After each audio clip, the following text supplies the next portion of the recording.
アルバートとエリザベスは無事結婚すると、二人は新ヨーク公夫妻としてイギリス国民から祝福されました。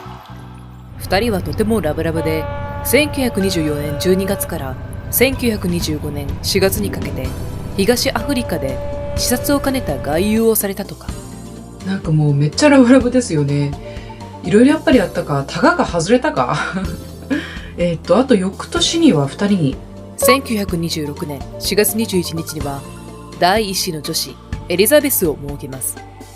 アルバートはエリザベスをとても溺愛し大切にされたそうですね。ロンドンのピカデリー145に邸宅を構えたヨーク公一家は大変家族仲が良く、民衆にも人気が高いご家族だったようです。話を時系列に戻しますが、結婚したばかりのアルバートにはこのような問題に直面していました。1925年10月31日、イギリスで行われた博覧会があった際に、アルバートが閉会式のスピーチをすることになったのですが、前編の動画で触れましたが、彼は幼少期のトラウマから喫音症を患っているので、こういった公共の場で発言することが非常に難しいのです。結果彼はこの閉会式でほとんど言葉を発せられず、民衆を唖然とさせてしまったのです。ライオネル・ローグとの出会い。1926年に入ると、アルバートは今後もヨーク公として民衆の面前に立ち示す立場であるため、エリザベスの支えもあって、意を決して喫音治療を受けることにします。そこで、言語障害の治療を専門とする言語聴覚士のライオネル・ローグ氏に治療を依頼します。ライオネルは庶民出身のオーストラリア人でしたが、言語セラピーを開業するために、1924年にイギリスに来て、いわゆる民間療法として活動をしていた人物でした。1924年というと、アルバートもたくさん、民衆の面前でお話しする機会が増えてきた頃なんですね。なので、その前に、ライオネルがちょうど、英国に来たということで、タイミングが非常にいい出会いだったんですね。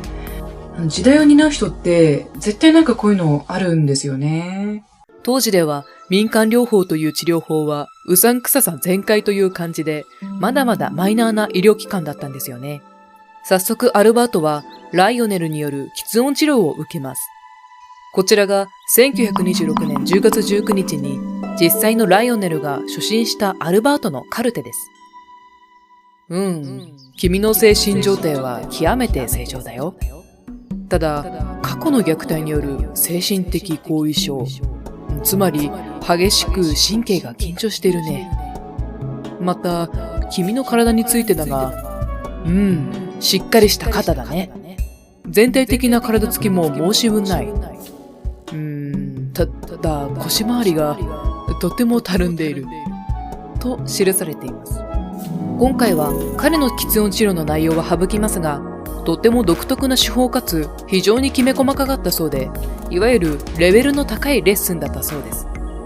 また、喫音治療以外にもアルバートの精神やネガティブな部分を支えて自信をつけさせていきます。ライオネルは大学で雄弁術という人の心をつかみ動かす技術を習得してるんですね。なので心理学も相当お手の物だったでしょう。なのでこのカルテからしても彼がすでにアルバートの人心掌握を試みているのがよくわかります。これ初見なんですよ。またライオネルは非常に魅力的な方なので、また別の動画での題材で彼を出すことがあるかもしれません。ライオネルとの喫音治療を集中的に重ねたアルバートは徐々にどもらなくなっていき、翌年1927年のオーストラリア訪問時の開会演説では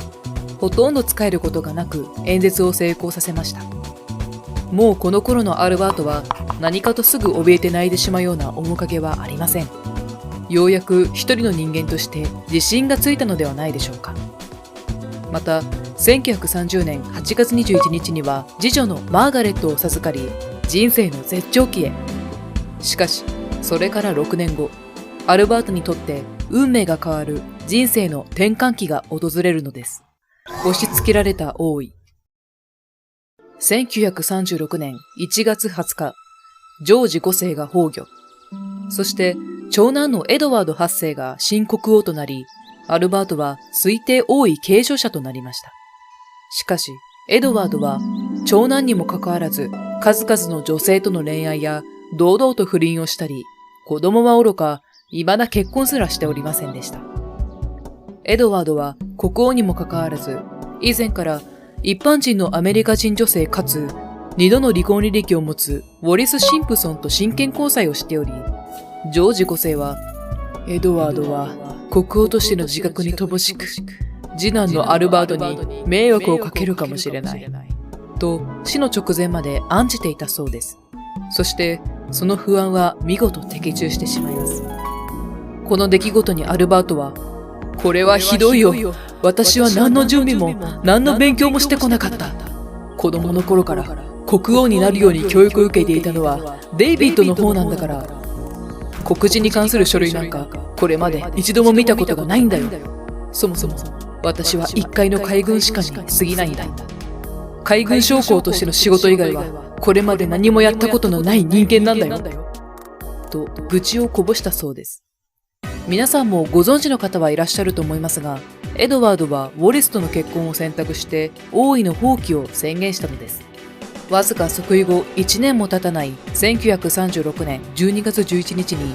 エドワード8世は BBC のラジオ放送で正式に退位を宣言したのです。この出来事は、一般的に王冠をかけた恋として有名なエピソードとなっておりますよね。当時では、ウォリスのようなアメリカ人で一般人かつ、素行の悪いというか、曰く付きの女性は、一国の国王と結婚するということは絶対に無理なお話だったんですね。今だとどうなんだろう。今でもちょっと難しいのかな。皆さんは国王ルートと愛する人を選ぶならどちらを選びますか？私は多分国王ルートを選ぶと思います。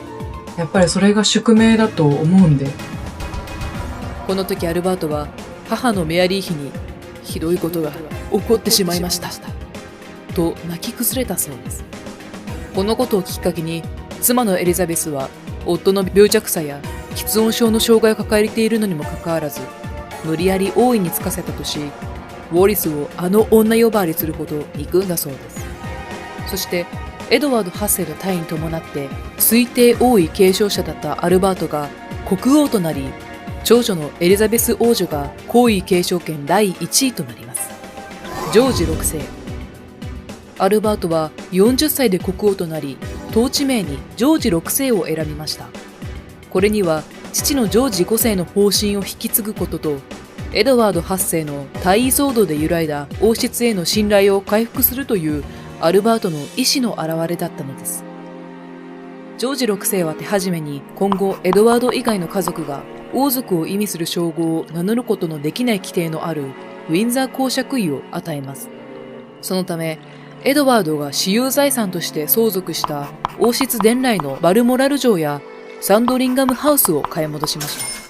そして、1937年5月12日、ジョージ6世の戴冠式が行われました。この時の様子を長女のエリザベスは、とても美しかった、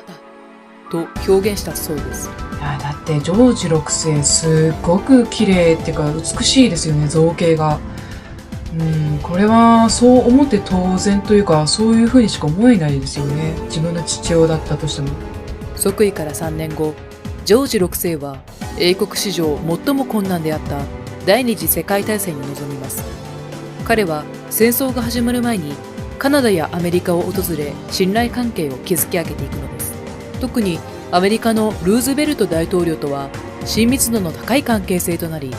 これには第二次世界大戦の戦況を好転させたきっかけとして、一般的にチャーチル首相の働きのおかげと言われておりますが、個人的には圧倒的にジョージ6世の働きの成果だと確信しております。そして第二次世界大戦が開戦すると、国王夫妻は英国国民のそばにいようとロンドンに滞在しますが、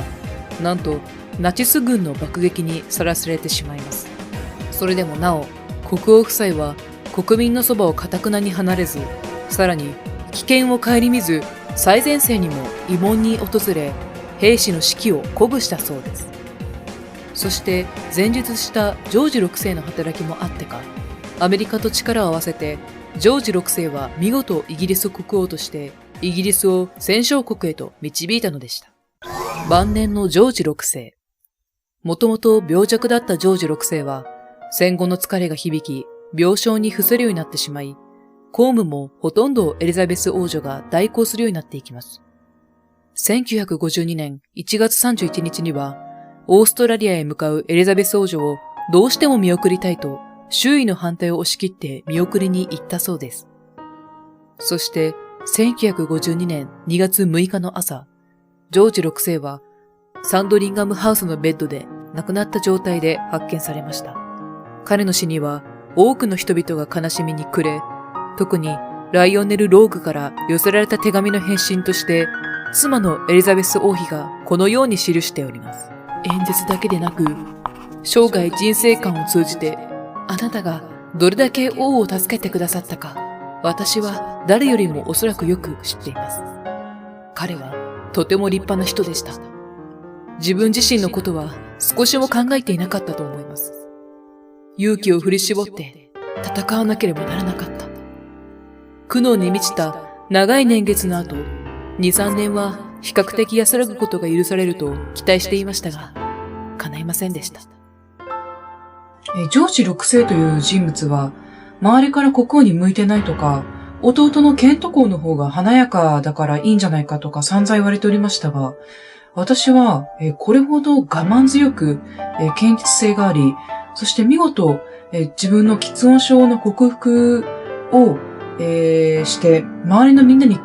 ちゃんと答えたという彼を心から尊敬します。今回彼の題材を選んだというのも、そういった彼の人間としての力強さを皆様にちょっと紹介してみたいなと思ったのも一つのきっかけだったんです。そして、そんな彼が命を懸けて守った国や意志を引き継ぎ、その思いを彼の子孫が現代も紡いでいるのです。ジョージ6世の動画を前編後編に分けてご視聴くださいました皆様本当にありがとうございました。今後も皆様に、興味を持っていただけるような動画を作ってまいりますので、ぜひチャンネル登録などよろしくお願いいたします。それではまたの機会に。